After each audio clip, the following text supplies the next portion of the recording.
Signature Project, Stage 2 by Amanda Siegler. The original data and identified problem.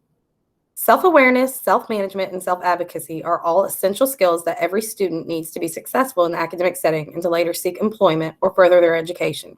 Students with disabilities often have difficulties in one or more of these areas.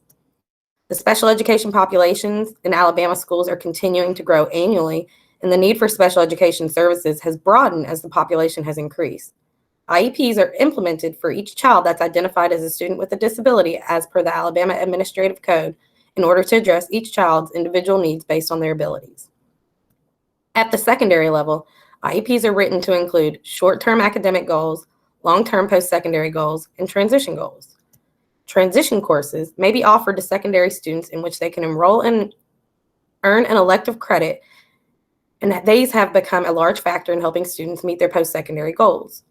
Transition curriculum covers three main areas: post-secondary education and training, employment, occupation, and careers, and community and independent living. Whether a student intends to enroll in a college, a training program, or go straight into the workforce, they're able to receive instruction that will help them prepare for life after high school. Receiving instruction in these areas allows students to transition into the mindset of academic, social, and community independence. The student academic achievement is measured in part by state assessment performance measures. Students with disabilities who have emerged into the general academic setting with their peers are held to the same standards by local and state education agencies. Students with disabilities are included in the overall performance measures. It's the obligation of each school system to implement a program that will assist each student in being successful in meeting post-secondary goals, disability or not. Central High School continues to make effort to increase student achievement and performance on state assessments. While transition courses are offered to all students with disabilities, many opt to not participate due to enrollment in other preferred electives that fill their schedule. This could be career technical courses, participation in an athletic program, or the band. Many of these students are lacking the transitioning skills needed to be successful in core content classes. The problem this study will address is poor academic achievement of students with disabilities who are lacking transition skills related to post-secondary education, employment and occupation, and life skills. I believe that there is a higher correlation between students with disabilities who receive instruction in transition skills and academic achievement than those who do not. As a special education teacher, I've worked with students with disabilities who lack social skills, self-discipline, and organization skills that are needed to achieve academic and post-secondary goals. As a result, these students have had difficulties obtaining employment or meeting post-secondary goals upon graduation. The purpose of this study is to determine the impact of teaching transition skills to students with learning disabilities on academic achievement. The statewide data for academic achievement in math and language arts for the 2018 and 19 academic year is as follows. Central High School had a math achievement score of 38%, while Alabama had a math achievement of 47%. Central High School had a reading language arts achievement percentage of 35%, while Alabama had a 46%. The statewide data on assessments of students with disabilities is compared here to Central High School. As you can see in the highlighted red area, that Central High School did not meet the state target in math or reading, and Alabama did not meet the target as well.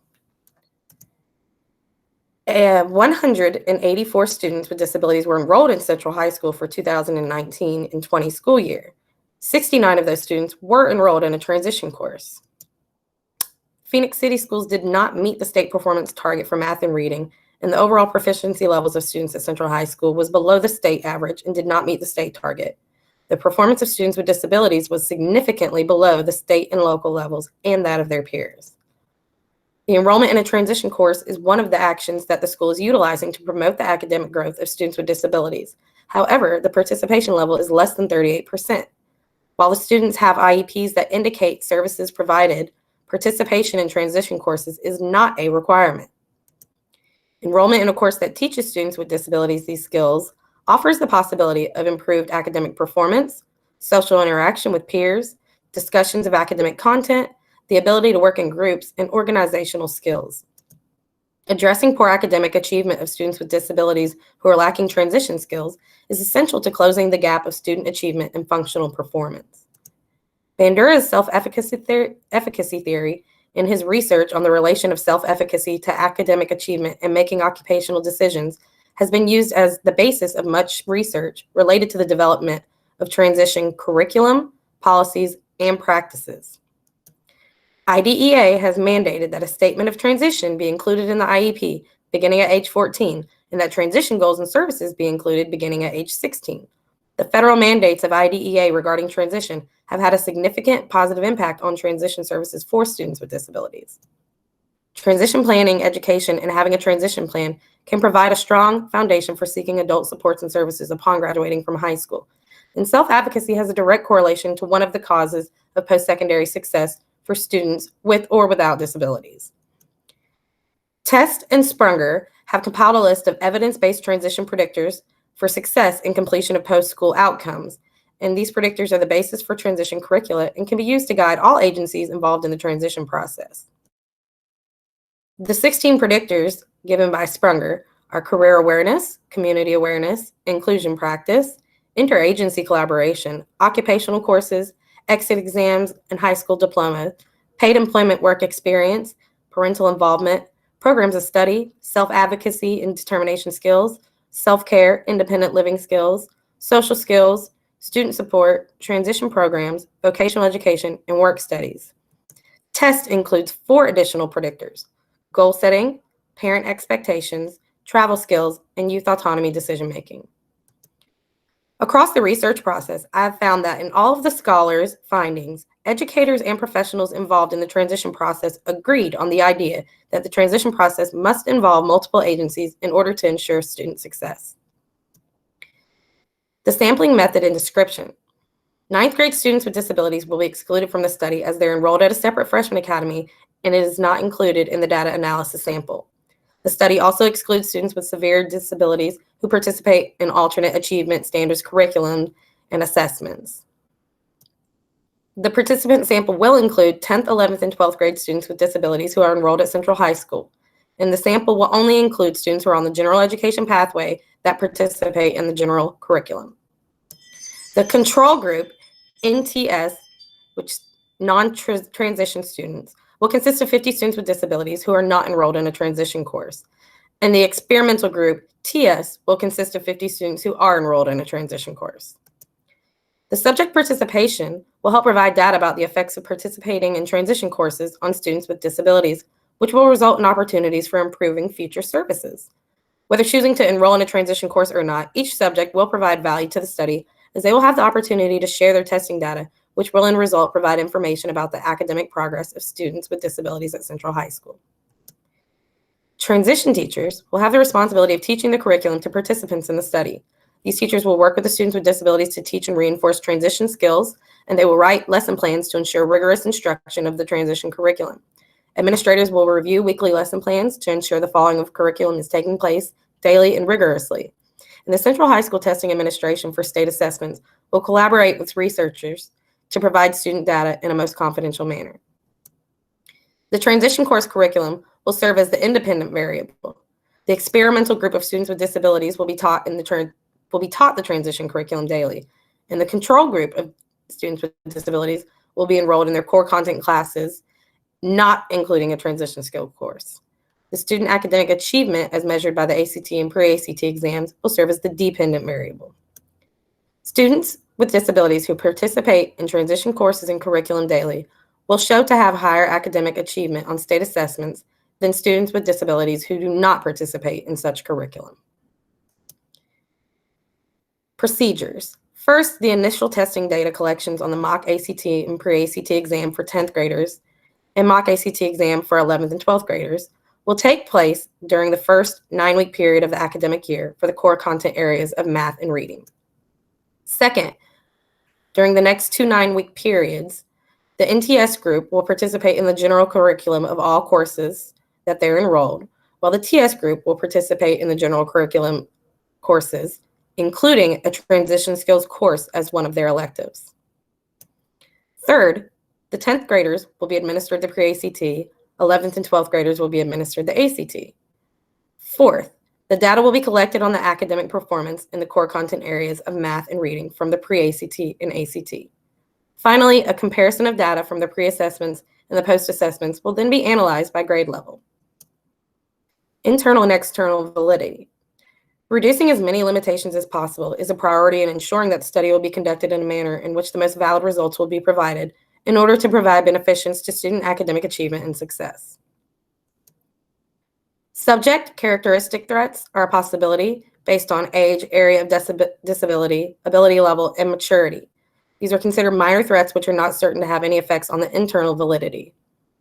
A regression threat is considered due to the fact that the study will only include participants with disabilities, but is considered not to be a threat since the study will only measure students with disabilities and they will not be selected based on best or worst students, nor a comparison to students without disabilities. A testing threat was considered based on the administration of the mock assessments. The mock assessment is a normal annual protocol for students at Central High School, and the questions on the assessment are different from those on the actual assessment, though they do cover the same subject matter. A mortality threat is considered due to the extended period of time the study will cover. Students may withdraw from the school or choose to withdraw from the study. And finally, absenteeism may affect the outcome of student achievement if subjects miss a substantial amount of instruction or miss the pre or post assessment of the study. Ethical considerations. Confidentiality. Permission and approval to conduct the study will first be obtained from Central High School's administration. You can see an example here in Appendix A.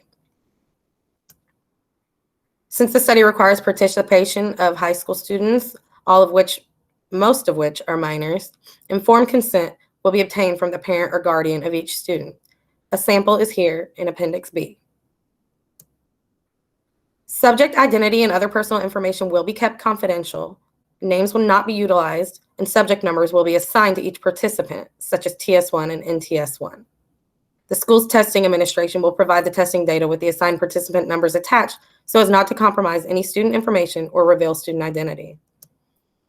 Special populations. The focus of the study is on academic achievement of students with disabilities, so a non-random purposive sample of only students with disabilities as identified by IDEA will be used.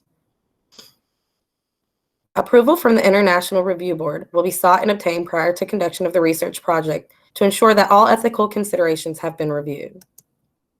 Expected student achievement. The academic and functional performance is expected to increase, and students who participate in transition courses are more likely to obtain the skills needed to meet academic and post-secondary goals than those who do not.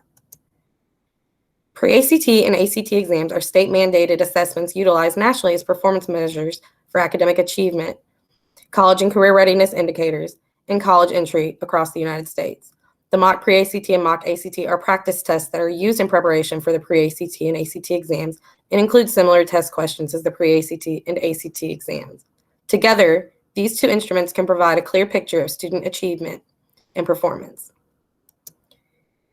Data analysis. In order to see academic growth, we would need to see an increase in student achievement in math and language arts, as well as consistent participation levels of students with disabilities. Suggested alterations. If I were to make alterations to the original research plan, I would add a third group that would receive more intense instruction of specific transition skills. This would include focus on some of the indicators outlined in the research by Springer and Test. Another change that would be beneficial would be to ensure that the transition teachers would collaborate in their lesson planning and activities. Finally, I would also include assessment of the specific transition skills as part of the data collection assessments. The ACT and pre-ACT focus solely on academics and do not give enough data about achievement of other essential skills that indicate college and career readiness. Future research suggestions. More research on the work-study experiences and opportunities to learn and apply transition skills taught could be beneficial to linking the participation of students in transition courses to academic growth. And more research on post-school outcomes would also provide useful data on the correlation between participation of students in transition courses to post-secondary success. Thank you.